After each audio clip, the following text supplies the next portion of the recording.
በፊዚክስ ላብራቶሪ ውስጥ ከሚያጋጥሙት አደጋዎች አብዛኛዎቹ የሚከሰቱት ከግዴለሽነትና ሕጉን ጠንቅቆ ካለማወቅ ነው። ዛሬ ቤተ ሙከራ ውስጥ ሕይወታችሁን አደጋ ላይ እንዳትጥሉ የሚረዳችሁን ሴፍቲ ሩሎች አብረን የምንመለከት ይሆናል። ሰላም ተማሪዎች፣ ማህሌት ነኝ ከብራይት ፊቸር። ዛሬ ሶስተኛውን ሰብ ቶፒክ የምንመለከት ይሆናል። ትምህርቱን ከመጀመራችሁ በፊት ቪዲዮን ላይክ አድርጉ። ለቻናሉ አዲስ ከሆናችሁ ደግሞ ሰብስክራይብ አድርጉ። የዛሬው ሰብ ቶፒካችን ሜጀርመንት ኤንድ ሴፍቲ የሚል ይሆናል። At the end of this section, you should be able to first list different instruments used to measure physical quantities such as length, area, volume, mass and time in their local area. The second one is list modern length, mass and time measuring device, and the last one is measure length, mass and time using different units. እንግዲህ ይሄንን ሴክሽን ካጠናቀቃችሁ በኋላ የመጀመሪያ ፊዚካል ኳንቲቲዎችን ሜጀር ለማድረግ የምንጠቀምባቸውን ኢንስትሩመንቶች ሊስት ታደርጋላችሁ። ሁለተኛው ደግሞ እንደ ሌንግዝ፣ ማስ እና ታይም ያሉትን ፊዚካል ኳንቲቲዎች ሜጀር ለማድረግ የምንጠቀምባቸውን ዲቫይሶች ሊስት ታደርጋላችሁ። የመጨረሻው ደግሞ እነዚህ ፊዚካል ኳንቲቲዎች በተለያየ ዩኒት ተጠቅማችሁ ሜጀር የምታደርጉ ይሆናል። አሁን ከሜጀርመንት ዲፊኒሽን ስንነሳ measurement is the process of comparing an unknown quantity with another quantity of its kind, or also called the unit of measurement.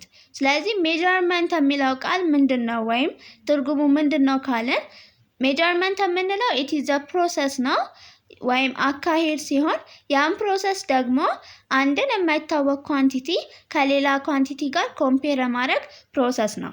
በዚህም ፕሮሰስ ውስጥ ቁልፍ ኤሌመንቶች አሉ። የመጀመሪያው the physical quantity to be measured ወይም ሜጀር የምናደርገው ፊዚካል ኳንቲቲ አንደኛው ነው። ሁለተኛው ደግሞ the necessary measuring tools ወይም ደግሞ ያንን ፊዚካል ኳንቲቲ ሜጀር ለማድረግ የምንጠቀምባቸውን አስፈላጊ ቱሎች ያካትታል። ሶስተኛው ደግሞ ያንን ፊዚካል ኳንቲቲ ሜጀር ለማድረግ የምንጠቀምበት ስታንዳርድ ዩኒትን ያካትታል። Measurement of any physical quantity involves comparison with a certain basic, arbitrarily chosen, internationally accepted reference standard called unit.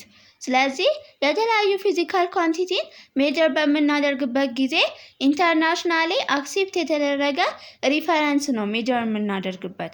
ያንም ሪፈረንስ ደግሞ ምን እንለዋለን? ዩኒት እንለዋለን። Measurement consists of two parts. The first one is the unit and the second one is the number indicating how many units are in the quantity being measured. ስለዚህ በዋነኛነት ሜጀርመንት ሁለት ክፍል አለው። የመጀመሪያ ዩኒቱ ሲሆን ሁለተኛው ደግሞ ማግኒቲዩዱ ይሆናል ማለት ነው። ስለዚህ ከሌንግዝ ስንነሳ የመጀመሪያው ቶፒካችን የሚሆነው ሜጀሪንግ ሌንግዝ ነው። When you are measuring the length of objects, you are comparing it with the standard length. ስለዚህ የአንድን ነገር ሌንግዝ ሜጀር በምናደርግበት ጊዜ ያንን ነገር ከምን ጋር ኮምፔር እያደረግን ነው? ከስታንዳርድ ሌንግዝ ጋር ኮምፔር እያደረግን ነው። በባለፈው ቪዲዮአችን እንደተወያየ ነው the SI unit of length is ሜትር ብለናል። ግን ከሜትር ባለፈ ደግሞ ልክ እንደ ሚሊሜትር፣ ሴንቲሜትር እና ኪሎ ሜትር ነን SI ዩኒት ናቸው። Length is one of fundamental or basic physical quantities which describes the distance between two points. ስለዚህ length fundamental physical quantity ነው እና ደግሞ እሱ describe የሚያደርገው በሁለት ፖይንት መሃል ያለውን ዲስታንስ ነው። For example, the length of a table is 3 meter. In this example, 3 is the magnitude and meter is the standard unit or SI unit of that quantity. ቅድም በተወያየነው መሰረት ሜጀርመንት በዋነኛነት ሁለት ፓርቶችን ይይዛል። ስለዚህ አሁን በዚህ ምሳሌ ላይ የአንድ ቴብል ሌንግዝ 3 ሜትር ነው ስንል 3 ማግኒቲዩድን ይገልጻል፣ ሜትር ደግሞ ዩኒትን ይገልጻል። እዚህ ጋር በምስል ለማሳየት እንደሞከርኩት የተለያዩ ኢንስትሩመንቶች አሉ። የአንድን ዕቃ ሌንግዝ ሜጀር ለማድረግ የሚጠቅሙ ናቸው። ሁለተኛው ደግሞ ሜጀሪንግ ማስ ነው። ማስ is a basic physical quantity. It is defined as the amount of matter contained in a body. ማስም ልክ እንደ ሌንግዝ ቤዚክ ፊዚካል ኳንቲቲ ሲሆን ማስ ደግሞ የምንለው አንድ ቦዲ ውስጥ ያለ መጠነ ቁስ ነው። the SI unit of mass is ኪሎግራም፣ ግን ደግሞ ከኪሎግራም ባለፈ ሌሎች ነን SI ዩኒቶች አሉት። in scientific way mass is measured by an instrument called beam balance. ስለዚህ በሳይንቲፊክ በሆነ መንገድ ማስ በምን ኢንስትሩመንት ነው የሚለካው? ቢም ባላንስ በሚባል ዲቫይስ ሜጀር እናደርገዋለን። እዚህ ጋር የተለያዩ የቢም ባላንስ አይነቶች አሉ። የአንድን ነገር ማስ ሜጀር ለማድረግ ይጠቅሙናል። ሶስተኛው ደግሞ measuring time ነው። Some people in the rural parts of Ethiopia traditionally use the position of the sun or the position of shadows of their house or trees to estimate the time. እንግዲህ በድሮ ጊዜ በገጠራማ አካባቢ የሚኖሩ ኢትዮጵያውያን ትራዲሽናሊ የሚጠቀሙት ታይምን ለማወቅ ወይ የፀሐይን ፖዚሽን ተጠቅሞ ነው ወይ ደግሞ የቤታቸውን ወይም የዛፎችን ሻዶ ፖዚሽን በመጠቀም ነው።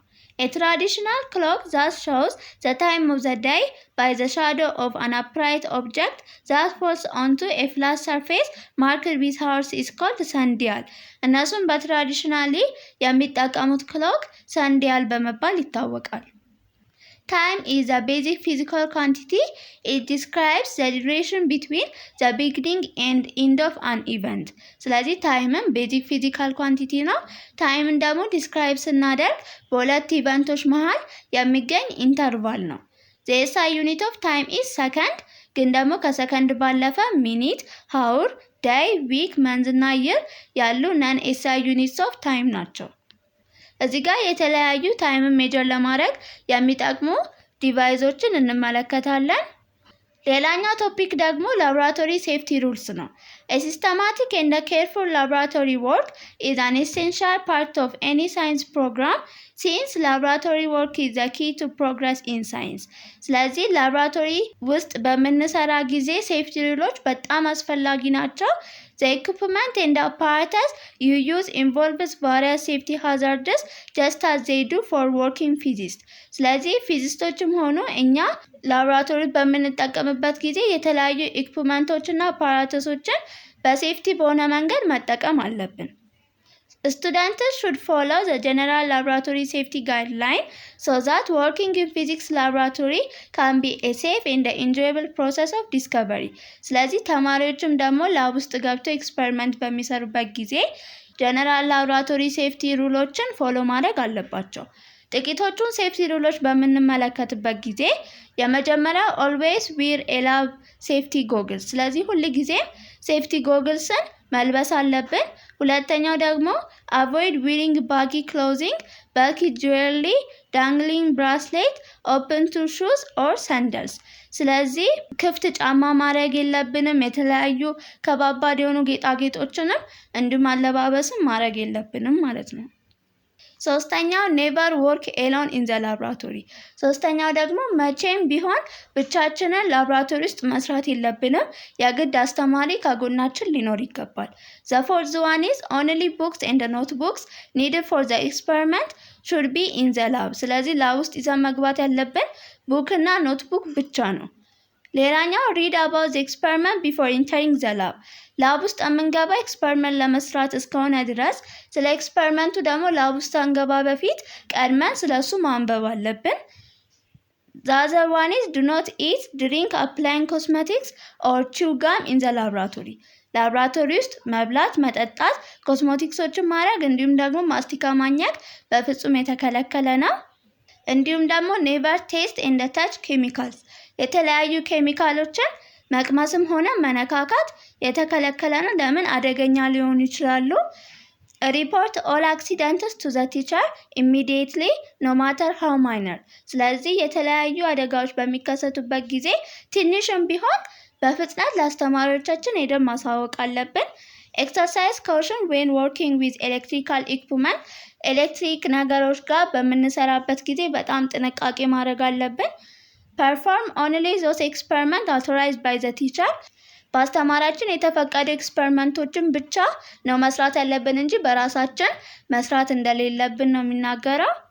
የመጨረሻው wash hands thoroughly after participating in any laboratory activity። ስለዚህ በማንኛውም ላቦራቶሪ አክቲቪቲ ውስጥ ከተሳተፍን ከጨረስን በኋላ እጃችንን መታጠብ አለብን። እንግዲህ ተማሪዎች የዛሬው ሰብ ቶፒክ ይህንን ይመስላል። በቀጣይ የምናየው ዩኒት ኮንቨርሽን እና ይሄ ሰብ ቶፒክ የዩኒቱ የመጨረሻ ሰብ ቶፒክ ይሆናል። እስከዚህ ድረስ ስለተከታተላችሁኝ አመሰግናለሁ። ቪዲዮን ከወደዳችሁት ላይክ ማድረግ እንዳትረሱ፣ ቻናሉን ደግሞ ሰብስክራይብ አድርጉ። ጥያቄ ካላችሁ ኮሜንት ሴክሽን ላይ አሳውቁኝ። በድጋሚ ስለተከታተላችሁኝ አመሰግናለሁ። ቻው